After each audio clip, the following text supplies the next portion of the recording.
Bonjour à tous, j'espère que vous allez bien. Je reviens aujourd'hui avec une vidéo sur mes dernières lectures. Ça fait un petit peu de temps que j'ai pas fait de vidéo de ce type, mais comme vous le savez, mon rythme de lecture a encore chuté du fait que j'ai repris le boulot, que le début d'année est un petit peu ardu en niveau rythme, donc je lis un peu moins et forcément j'ai moins de choses à vous raconter.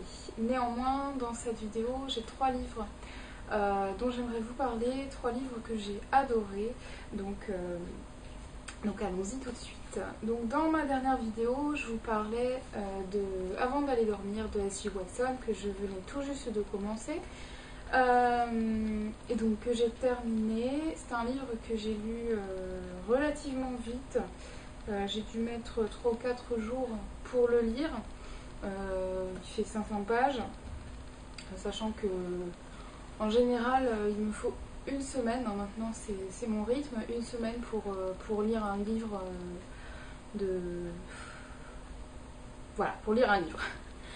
Donc là, je l'ai lu un peu plus rapidement que d'habitude, je vais y arriver. J'ai beaucoup aimé Avant d'aller dormir, c'est le premier roman de S.J. Watson. J'ai été assez agréablement surprise par la qualité de l'écriture, par la qualité de ce roman. Au niveau de l'intrigue, c'est très bien maîtrisé. On a une fin qui est absolument étonnante. Voilà. Avant d'aller dormir, c'est l'histoire d'une femme qui est, suite à un accident, a une amnésie tout à fait rare, c'est-à-dire qu'elle retient ses souvenirs pendant 24 heures, mais au bout de 24 heures, elle oublie tout, elle ne sait plus qui elle est, etc. Ce qui fait que tous les matins, elle se réveille ne sachant pas qui elle est, comment elle s'appelle, quelle est sa vie, etc. Sur les conseils de son médecin, elle va entreprendre l'écriture d'un journal intime qu'elle va consciencieusement remplir tous les jours. Et petit à petit, au fil des journées, elle va se rendre compte, en faisant des recoupements entre ce qu'elle vit et ce qu'elle a écrit dans son journal, elle se rend compte qu'il y a des choses qui tournent pas rond et qu'il doit y avoir un gros secret qui lui est caché. Voilà. C'est très prenant. On est sur un rythme de lecture assez haletant. Je dois dire que le suspense est très bien mené, très bien maîtrisé. Vous allez vous poser des tas de questions au cours de la lecture. Imaginez des tas de choses les plus loufoques, des scénarios tous plus mirobolants les uns que les autres, pour au final ne comprendre la vérité qu'à la toute fin. Et ça, je trouve franchement chapeau à l'auteur, parce que ça n'est pas donné à tout le monde de maîtriser une telle intrigue et de garantir un suspense du début à la fin. Franchement, voilà, chapeau bas à l'auteur, c'est vraiment remarquable. Je vous le conseille, c'est une sorte de thriller psychologique, je dirais, je ne sais pas trop comment le qualifier. Hein. On est dans le thriller, ça, il n'y a pas de doute, mais ça n'est pas du tout un roman sanglant ou cocasse dont j'ai l'habitude de vous parler sur cette chaîne. Non, c'est plus un roman psychologique, et si vous aimez les intrigues un petit peu comme ça, difficile à démêler, et si vous aimez surtout les romans qui ne laissent pas présager de leur fin, et bien Avant d'aller dormir est pour vous. Moi en tout cas, j'ai été conquise. Ensuite, qu'est-ce que j'ai lu? J'ai lu Carrie de Stephen King. Donc vous avez été très nombreux à me donner des conseils quand j'ai posté ma vidéo In My Mailbox sur tous les livres de Stephen King que j'ai reçus pour Noël. Je dois dire que j'ai beaucoup hésité entre Carrie et Shining, parce que ce sont les deux qui ressortaient le plus, en fait, que vous m'avez le plus conseillé pour commencer. J'ai choisi Carrie tout simplement parce qu'il était plus petit que Shining, et parce que c'est le tout premier roman de Stephen King. Carrie, Stephen King commence à l'écrire. Il écrit les 10 premières pages et il n'est pas content de lui, il les met à la poubelle. Et c'est sa femme qui, retrouvant les feuillets à la poubelle, va pousser son mari, Stephen King, à poursuivre l'écriture de Carrie. Et donc, une fois l'écriture achevée, Stephen King va proposer son roman à un éditeur. Il va être édité et ça va être un succès retentissant. Il va signer pour plusieurs romans et c'est comme ça que débute la carrière de Stephen King en tant qu'écrivain. Alors, Carrie, c'est l'histoire d'une adolescente qui, la pauvre, n'a pas de chance. Donc on est comme dans tous les romans de Stephen King, hein, là ça ne déroge pas à la règle. L'action se situe dans une toute petite ville du Maine, donc en pleine cambrousse américaine. Hein.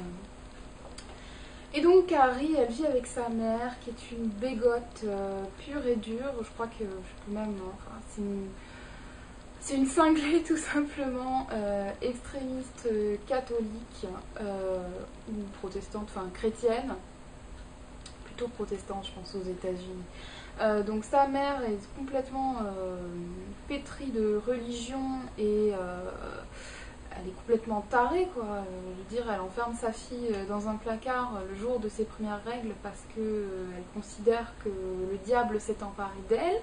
Bon voilà, vous voyez un peu le personnage. Et cette pauvre Carrie est martyrisée au lycée parce que elle est bizarre, elle n'a pas d'amis et la pauvre, elle a une mère qui l'aide pas quoi.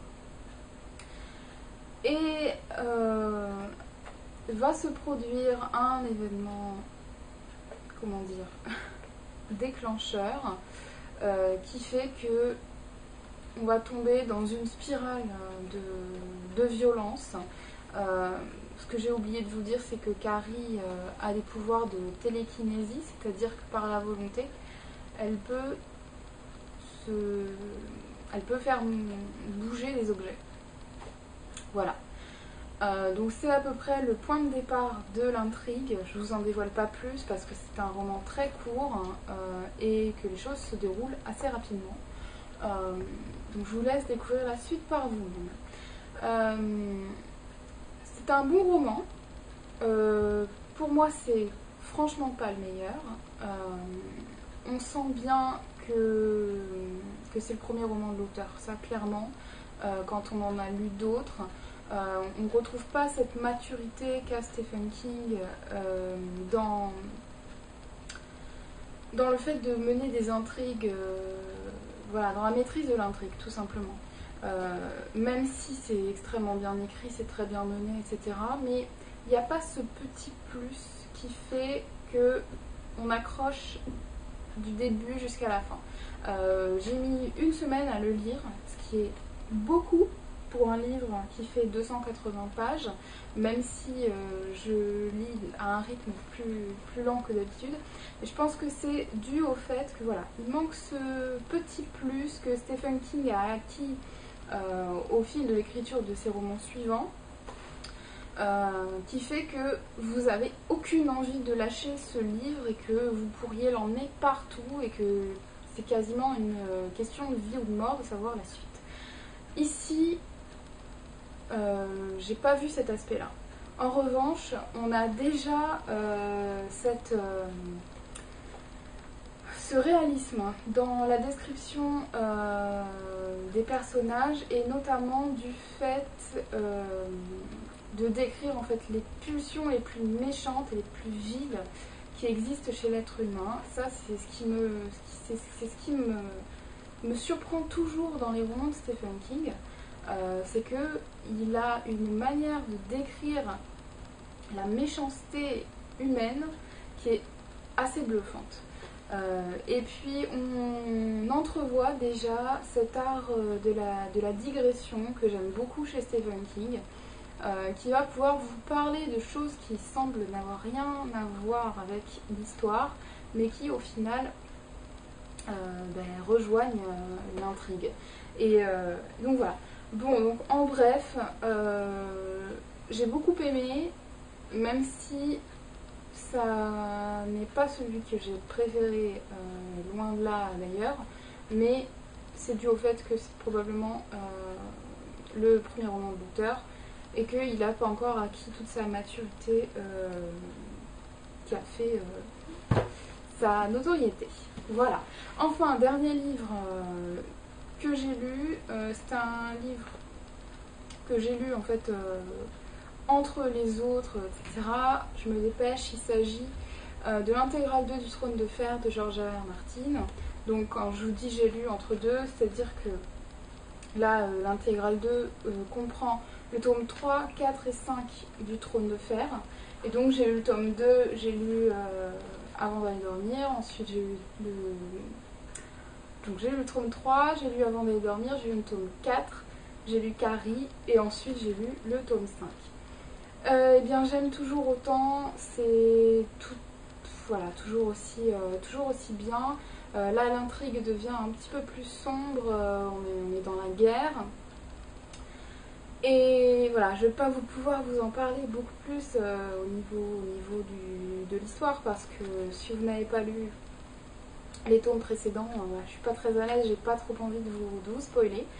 Voilà, mais une chose est sûre, c'est que j'ai déjà très envie de lire l'intégrale 3 que je n'ai pas, donc je serai obligée d'acheter et je vais essayer de faire une petite pause, voir si j'y arrive tout simplement.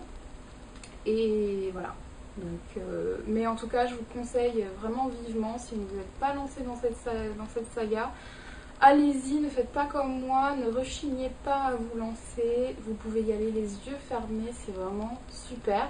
Alors il faut avoir l'estomac bien accroché de temps en temps, ou le cœur plutôt bien accroché, parce que il y a pas mal de tueries, hein. C'est un roman assez barbare, mais pour ceux que ça ne rebute pas, c'est vraiment super. Et ensuite, donc ce que je vais commencer probablement ce soir ou demain, pour rester dans le thème, Retour à Whitechapel de Michel Moati, c'est aux éditions Pocket. C'est un livre, donc c'est un thriller romancé sur une enquête sur Jack l'Éventreur. Donc voilà, je reste dans le thème, hein, là on peut pas faire mieux, voilà. Donc Michel Moati, c'est un écrivain qui a mené son enquête sur le mystère, le mythe, la légende de Jack l'Éventreur, et qui, du fruit de ses recherches, a tiré un roman que voici. Ça faisait pas mal de temps que je cherchais un livre sur Jack l'Éventreur. Quand j'ai vu que celui-ci sortait et qu'il me proposait chez Pocket, j'ai sauté sur l'occasion, donc voilà, celui-ci me fait vraiment envie, me tarde de le découvrir, et évidemment je vous en parlerai dans la prochaine vidéo quand j'en saurai un peu plus. Voilà, c'est tout pour aujourd'hui. Et bien si vous avez aimé cette vidéo, n'hésitez pas à laisser un petit pouce vert, un commentaire, et puis je vous souhaite de très bonnes lectures et à très bientôt. Ciao.